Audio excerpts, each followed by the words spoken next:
Hi everybody, my name is John Stokes and I'm Director of the City of Fort Collins Natural Resources Department. We have a short video we'd like to share with you today about some of the sustainability projects that we're implementing here at the City of Fort Collins. As you might be aware, the city has 10 sustainability goals. The projects that we feature today are just a small representation of the work that the city is doing to try and implement the philosophy of the triple bottom line in our operations. The triple bottom line is all about balancing the environmental, the social, and the economic impacts of the work that we do in our daily operations. We hope you enjoy the video.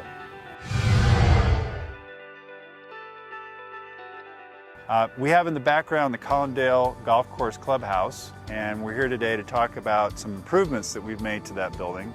We did 3 energy efficient projects for the clubhouse here. One was lighting upgrades, where we have 14 pole lights similar to the one behind me.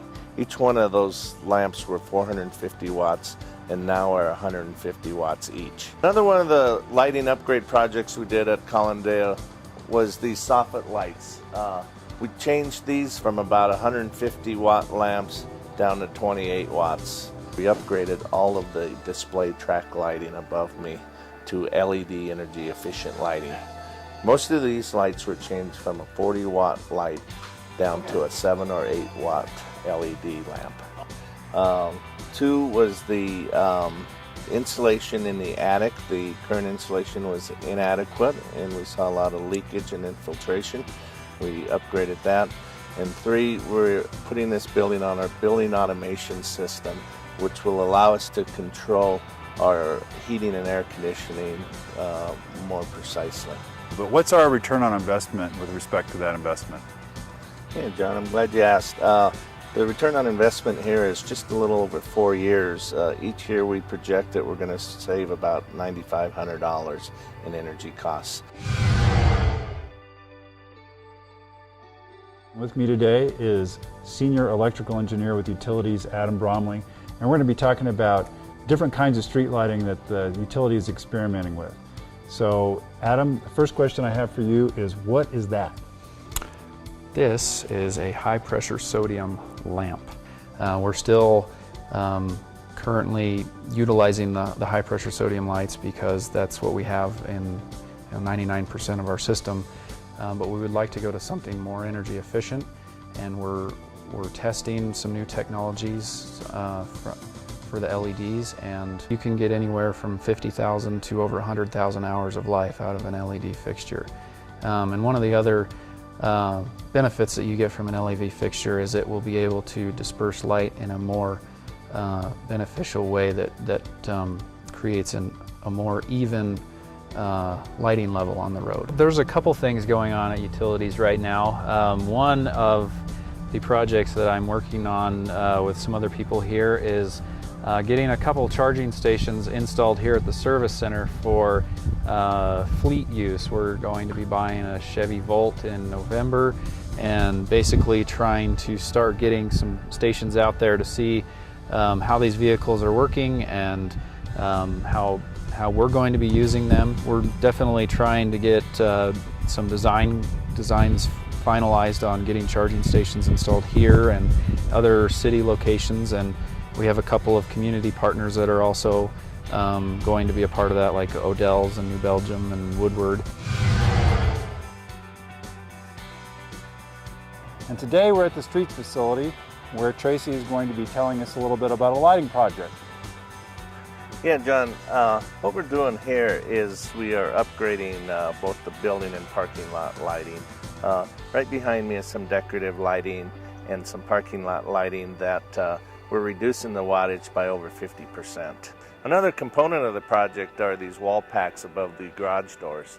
In all, there's 9 total that went from 175 watts to 100 watts.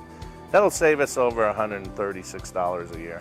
These parking lot lights were changed from 1,000 watt to 500 or less. That's going to represent the majority of the savings in this project. ClimateWise is a business outreach program that has been around since at least my time at the city, and even before that. So it's been around for longer than 10 years at least, I think.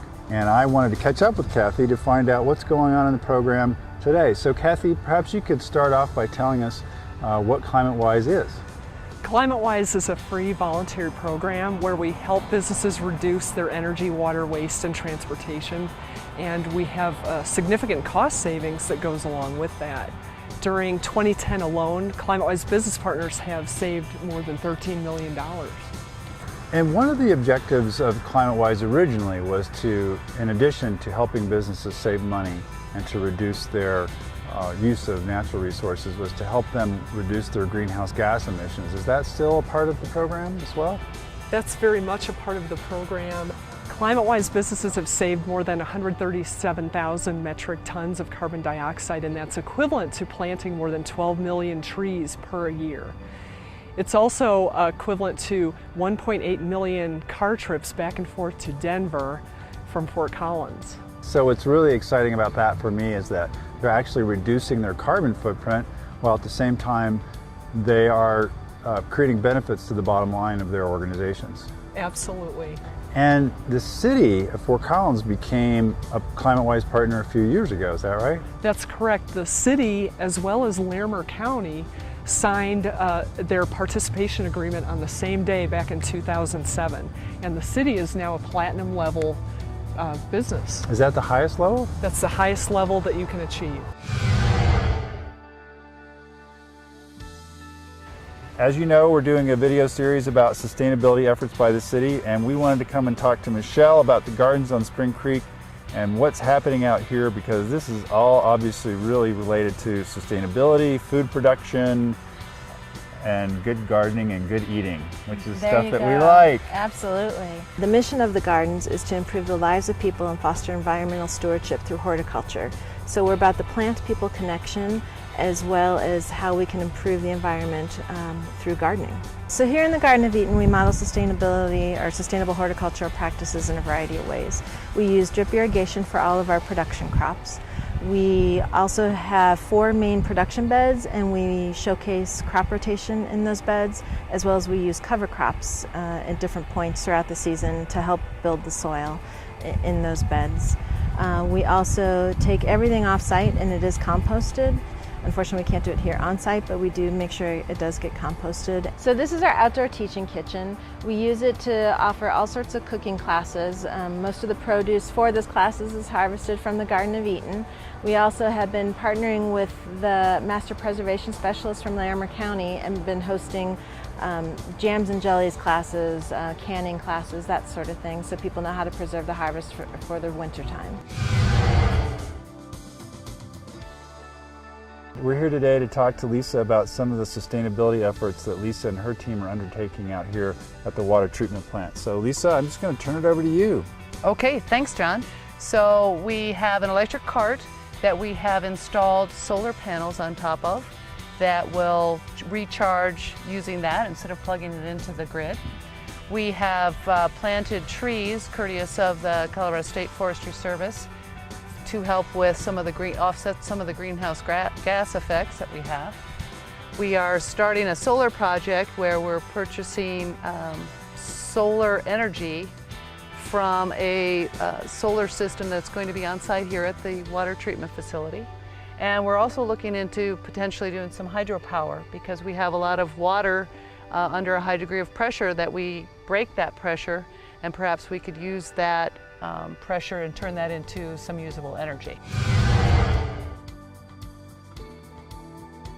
So today we wanted to, Paul, we wanted to talk to you about our data storage systems in particular, because we know that you've been replacing our servers with something called a virtual server and a blade, and I have no idea what that means, but Paul's going to help us understand that today. And what you've been explaining to us is that we're saving lots of energy and we're getting a better product. So if you could help our viewer understand that. Server virtualization is a technology by which we are changing a typical today server of this magnitude and weight and energy consumption into memory-centric and highly efficient smaller units known as blade servers.